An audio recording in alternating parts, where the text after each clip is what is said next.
ప్రతిరోజు కూడా మనం చూసుకుంటా, చెక్ చేసుకుంటా, మనం సరైన రూట్లోనే వెళ్తున్నామా, పనికి మాల్సిన లోకానుసారమైన మనసు ఉందా, మనం లేదా దేవుడి రూట్లో మనం వెళ్తున్నామా, ఒకవేళ వెళ్తుంటే ఎంత శాతం వెళ్తున్నాం, పూర్తిగా దేవుడి రూట్లో నడిపించబడుతున్నావా, లేదా మనలో ఇంకా లోకం ఉందా, మనలో లోకం ఉంటే మనలో భక్తి తగ్గిపోయింది, మన భక్తి క్వాలిటీ తగ్గిపోయింది.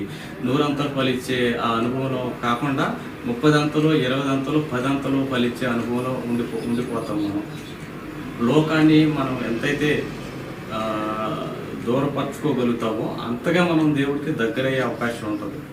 కాబట్టి ఆ లోకానుసారమైన మనసు అనేది మనం తీసివేసుకునేటట్టుగా మనం ఉండాలి. మనం తీసివేసుకోలేని పక్షంలో దేవుడిని అలా అడుగుతూ ఉండాలి. ఉపవాసాలు ఉండి దేవుడిని మనం ఎక్కువగా అడుగుతూ ఉంటే దేవుడు ఈరోజు కాకపోయినా రేపు కాకపోయినా రాబోయే రోజుల్లో ఏదో ఒక రోజు దేవుడు మనలో ఆ పనికి మార్చిన ఆ చెత్త ఉద్దేశాలు, ఆ తలంపులు, ఆ కోరికలన్నీ తీసివేస్తాడు దేవుడు. ఒక రోజు కాకపోయినా ఒక రోజు అయినా సరే. అంటే నేను వారం రోజులు ఉపవాసాలు ఉన్నాను అయినా కానీ నాకు దేవుడు తీసేయలేదు అనేసి నిరుత్సాహపడాల్సిన పని లేదు. కొందరికి దేవుడు 3 సంవత్సరాలు పెట్టవచ్చు, కొందరికి 4 సంవత్సరాలు పట్టిద్ది, కాస్త అటు ఇటుగా పడతా ఉంటుంది. మన ప్రయత్నం మనం చేయాలి. దేవుడు మనలో ప్రభువా నాకు ఈ లోకానుసారమైన మనసు ఉంది, దీన్ని తొలగించు, దీన్ని తొలగిస్తే నేను నీ వైపు నాయన, నీ రూట్లో పరిపూర్ణత వైపు నేను నడుస్తా.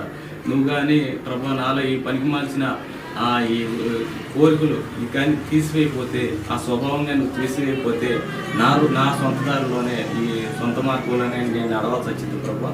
పరిపూర్ణంగా నీలో నడవలేను, పరిపూర్ణంగా నీ మార్గంలో నడవలేను. కాబట్టి నాలో ఉన్న ఈ చెడ్డ గుణాన్ని తీసివేసే ప్రభు, అప్పుడు పరిపూర్ణంగా నీ మార్గంలో నడుస్తాను లోపాలు లేకుండా అనేసి మీరు ప్రార్థన చేసుకుంటా ఉంటే ఏదో ఒక రోజు దేవుడు కొన్ని సంవత్సరాలకైనా సరే మీరు చేయగా పట్టుబట్టి చేయగా దేవుడు తీసేస్తాడు. దైవశక్తితో బాగా నింపబడినప్పుడు దేవుడు ఎక్కువగా స్పందిస్తాడు మన విషయంలో. స్పందించి దాని అంతేంటో దేవుడు తీరుస్తాడు.